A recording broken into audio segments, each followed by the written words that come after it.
Velveteen Rabbit by Margery Williams. There was once a Velveteen Rabbit, and in the beginning he was very splendid. He was fat and bunchy, as a rabbit should be. His coat was spotted brown and white. He had real thread whiskers, and his ears were lined with pink satin.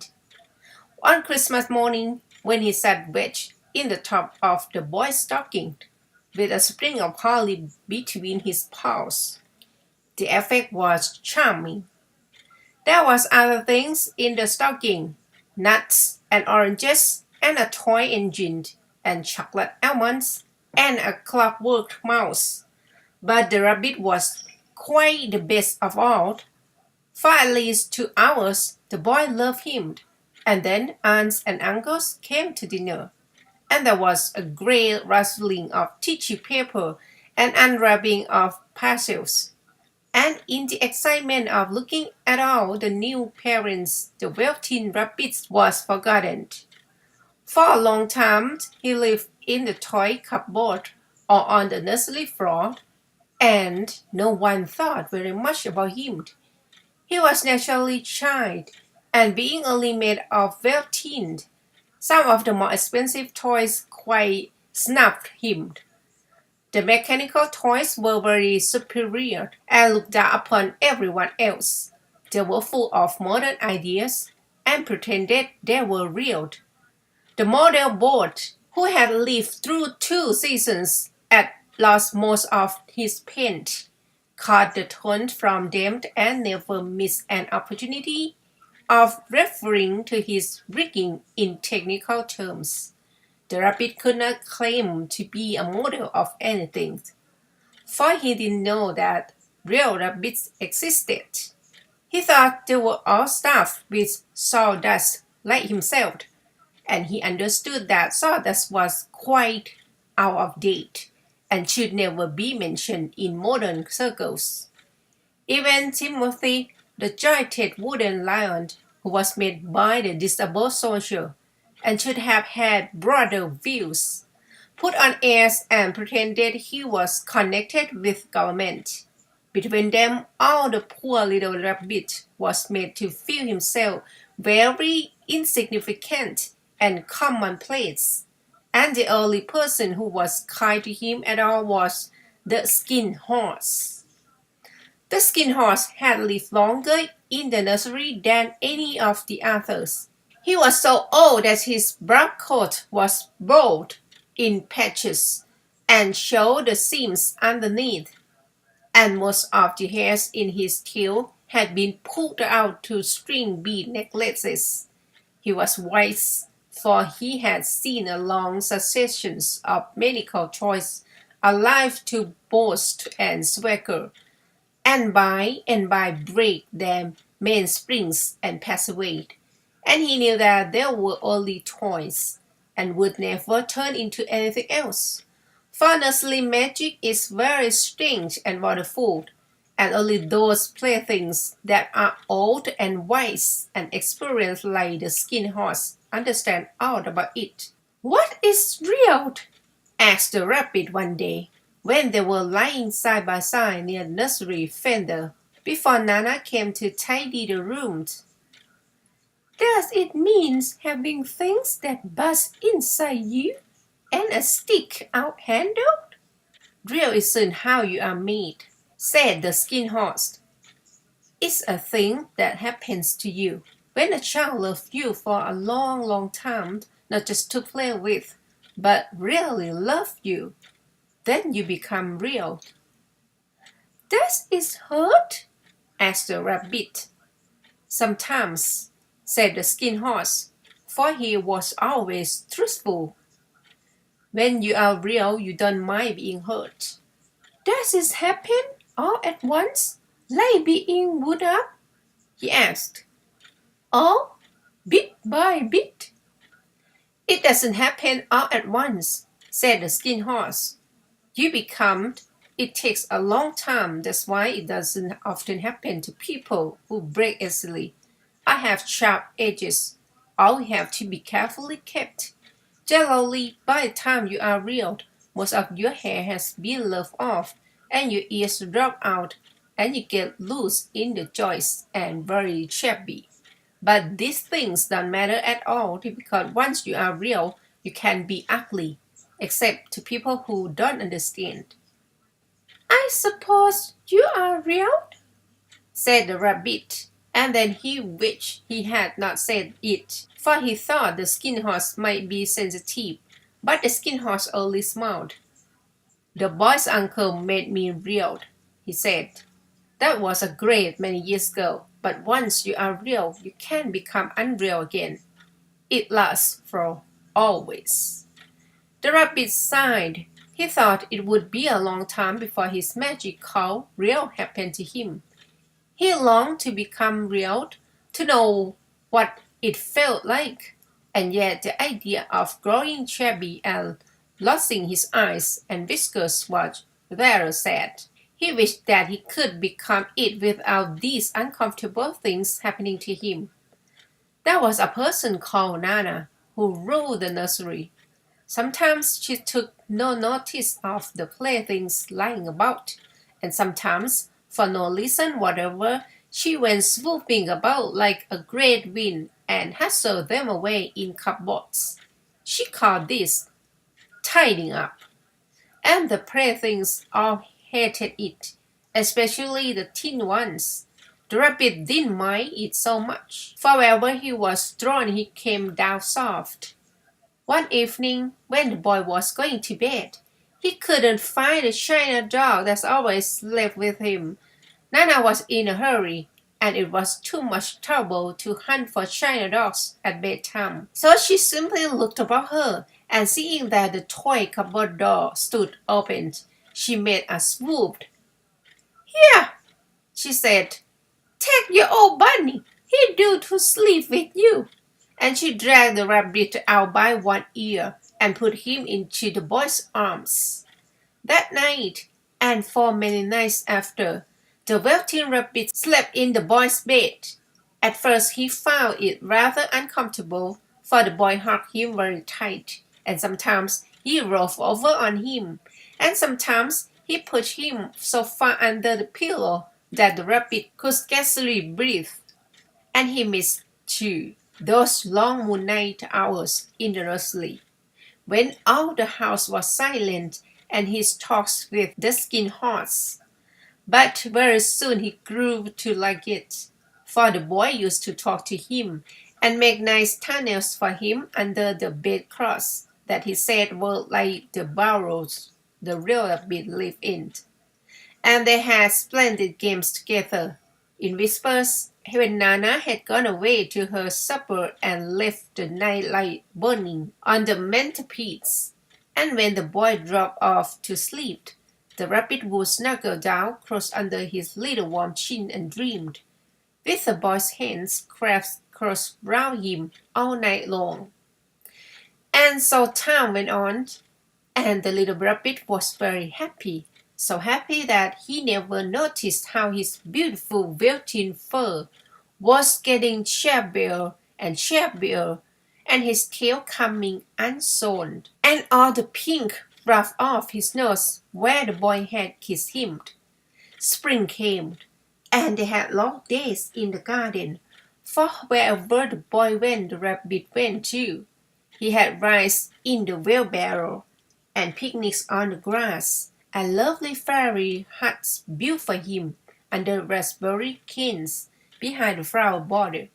And once, when the boy was called away suddenly to go out to tea, the rabbit was left out on the lawn until long after dusk, and Nana had to come and look for him with a candle because the boys couldn't go to sleep unless he was there.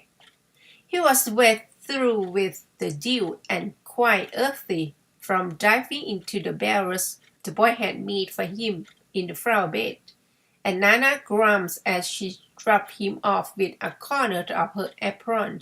You must have your old bunny, she said. Fancy all that fuss for a toy. The boy sat up in bed and stretched out his hands. Give me my bunny, he said. You mustn't say that. He isn't a toy, he's real. When the little rabbit heard that, he was happy, for he knew that what the Skin Horse had said was true at last. The nursery magic had happened to him, and he was a toy no longer. He was real. The boy himself had said it. That night he was almost too happy to sleep, and so much love stirred in his little sawdust heart that it almost burst, and into his boot-button eyes that had long ago lost their polish. There came a look of wisdom and beauty, so that even Nana noticed it next morning when she picked him up and said, "I declare, if that old bunny hasn't got quite a knowing expression." That was a wonderful summer. Near the house where they lived there was a wood, and in the long June evenings the boy liked to go there after tea to play. He took the Velveteen rabbit with him, and before he wandered off to pick flowers or play at brigand among the trees, he always made the rabbit a little nest somewhere among the bracken, where he would be quite cozy, for he was a kind-hearted little boy, and he liked Bunny to be comfortable. One evening, while the rabbit was lying there alone, watching the ants that ran to and fro between his velvet paws in the grass, he saw two strange beings creep out of the tall bracken near him. They were rabbits like himself, but quite furry and brand new. They must have been very well made, for their seams didn't show at all, and they changed shape in a queer way when they moved. One minute they were long and thin, and the next minute fat and bulgy, instead of always staying the same like he did. Their feet padded softly on the ground, and they crept quite close to him, twitching their noses, while the rabbit stared hard to see which side the clockwork stuck out, for he knew that people who jump generally have something to wind them up. But he couldn't see it. They were evidently a new kind of rabbit altogether. They stared at him, and the little rabbit stared back, and all the time their noses twitched. "Why don't you get up and play with us?" one of them asked. "I don't feel like it," said the rabbit, for he didn't want to explain that he had no clockwork. "Oh," said the furry rabbit, "it's as easy as anything." And he gave a big hop sideways and stood on his hind legs. "I don't believe you can," he said. "I can," said the little rabbit. "I can jump higher than anything." He meant when the boy threw him, but of course he didn't want to say so. "Can you hop on your hind legs?" asked the furry rabbit. That was a dreadful question, for the Velveteen rabbit had no hind legs at all. The back of him was made all in one piece, like a pincushion. He sat still in the bracken and hoped that the other rabbits wouldn't notice. "I don't want to," he said again. But the wild rabbits have very sharp eyes, and this one stretched out his neck and looked. "He hasn't got any hind legs," he called out. "Fancy a rabbit without any hind legs." And he had begun to laugh. "I have!" cried the little rabbit. "I have got hind legs. I'm sitting on them." "Then stretch them out and show me, like this," said the white rabbit, and he began to whirl round and dance till the little rabbit got quite dizzy. "I don't like dancing," he said. "I'd rather sit still." But all the while he was longing to dance, for a funny new tickly feeling ran through him, and he felt he would give anything in the world to be able to jump about like this rabbit did.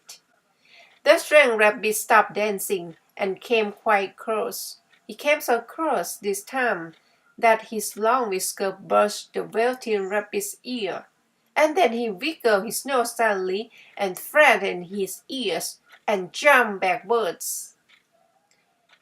"He doesn't smell right," he exclaimed. "He isn't a rabbit at all. He isn't real." I am real, said the little rabbit. I am real. The boy said so, and he nearly began to cry. Just then there was a sound of footsteps, and the boy ran past near them, and with a stamp of feet and a flash of white tails, the two strange rabbits disappeared. Come back and play with me, called the little rabbit. Oh, do come back.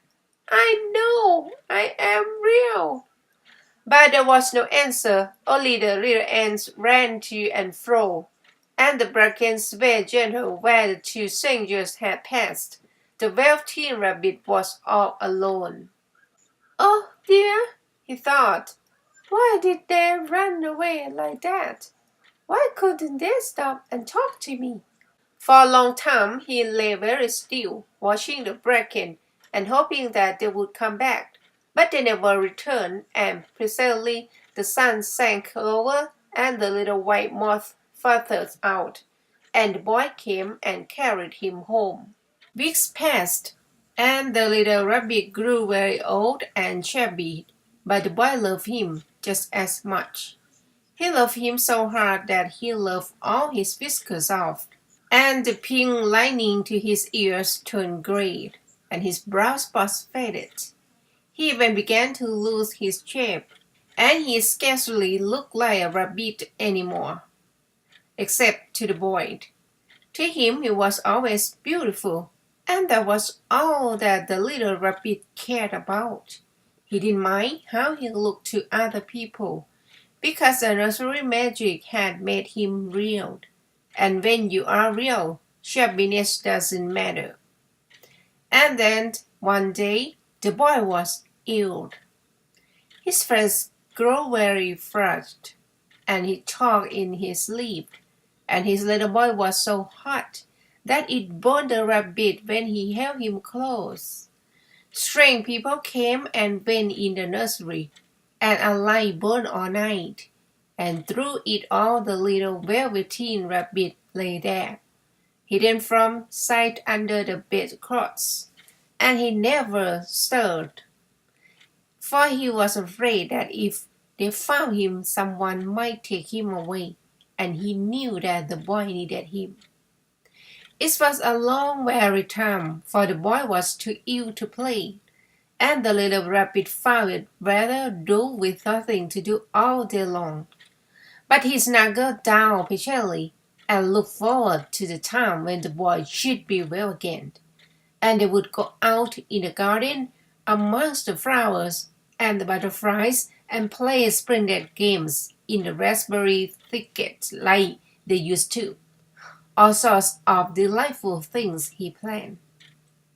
And while the boy lay half asleep, he crept out close to the pillow and whispered them in his ear. And presently the fever turned, and the boy got better. He was able to sit up in bed and look at picture books, while the little rabbit cuddled close at his side. And one day they let him get up and dress. It was a bright, sunny morning, and the window stood wide open. They had carried the boy out on the balcony, wrapped in a shawl, and the little rabbit lay tangled up among the bedclothes, thinking. The boy was going to seaside tomorrow. Everything was arranged, and now it only remained to carry out the doctor's orders. They talked about it all, while the little rabbit lay under the bedclothes, with just his head peeping out, and listened. The room was to be disinfected, and all the books and toys that the boy had played with in bed must be burnt. Hurrah! Thought the little rabbit. Tomorrow we shall go to the seaside. For the boy had often talked of the seaside, and he wanted very much to see the big wave coming in, and the tiny crabs, and the sand castle. Just then Nana caught sight of him.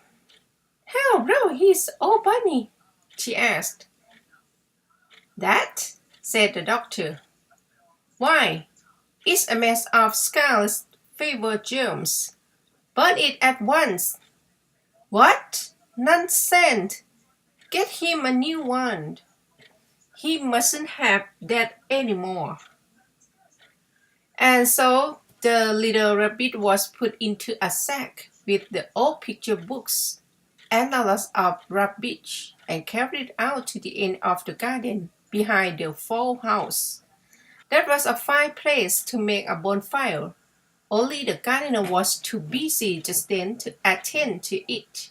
He had the potatoes to dig and the green peas to gather. But next morning he promised to come quite early and burn the whole lot. That night the boy slept in a different bedroom and he had a new bunny to sleep with him. It was a splendid bunny, all white brushed with real glass eyes. But the boy was too excited to care very much about it. For tomorrow he was going to the seaside, and that in itself was such a wonderful thing that he could think of nothing else. And while the boy was asleep, dreaming of the seaside, the little rabbit lay among the old picture books in the corner behind the farmhouse, and he felt very lonely. The sack had been left untied, and so by wriggling a bit he was able to get his head through the opening and look out. He was shivering a little, for he had always been used to sleeping in a proper bed, and by this time his coat had worn so thin and threadbare from hanging that it was no longer any protection to him. Nearby he could see the thicket of raspberry canes, growing tall and close like a tropical jungle, in whose shadow he had played with the boy on bygone mornings. He thought of those long sunlit hours in the garden. How happy they were, and great sadness came over him.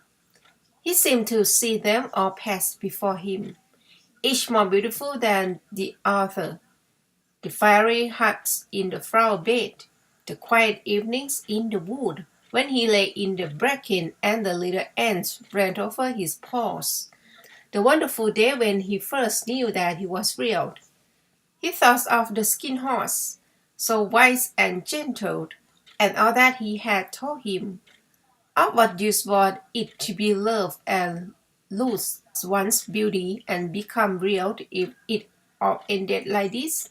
And a real tear, trickled down his little shabby velvet nose and fell to the ground.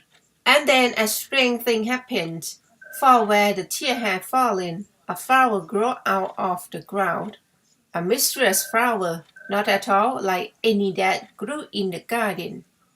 It had slender green leaves, the color of emeralds, and in the center of the leaves a blossom lay golden cupped. It was so beautiful that the little rabbit forgot to cry and just lay there watching it.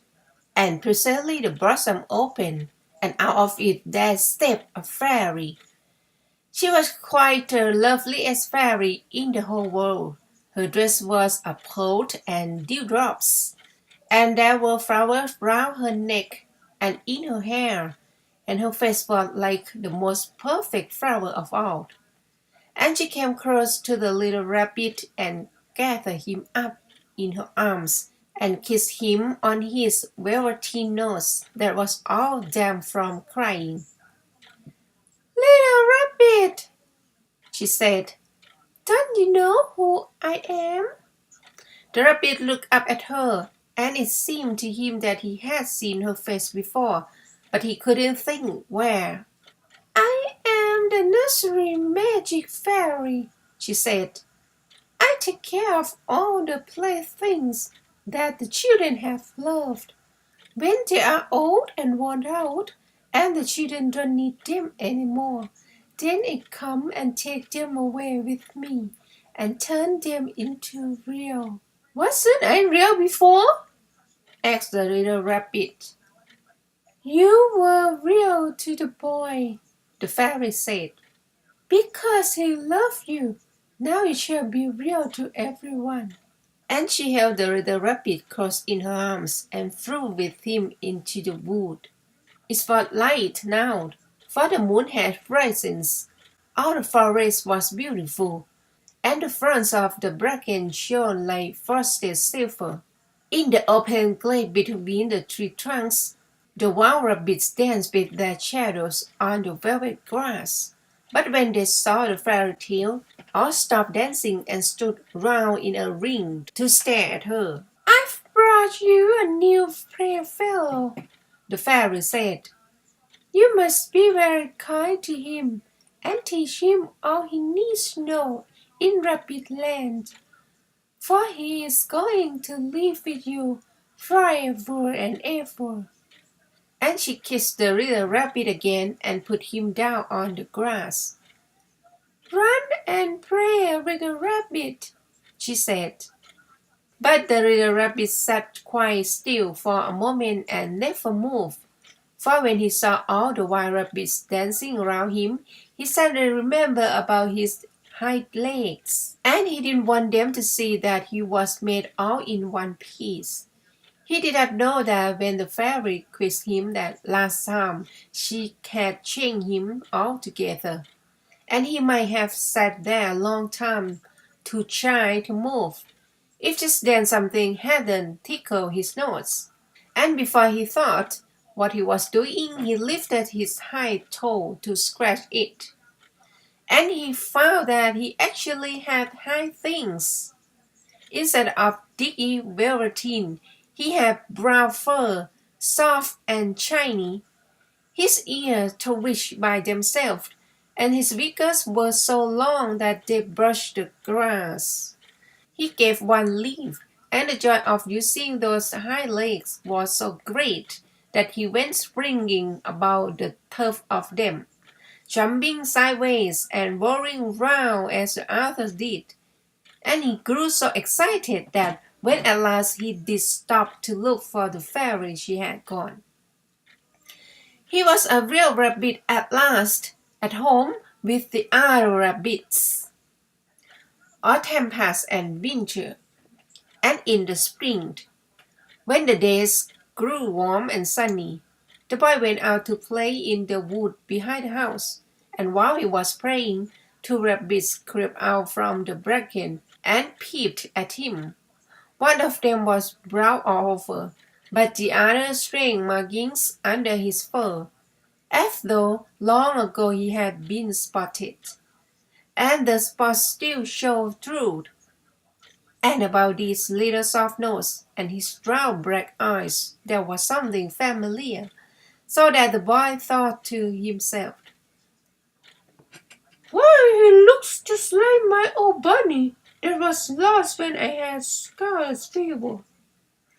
But he never knew that it really was his own bunny, come back to look at the child who had first helped him to be real.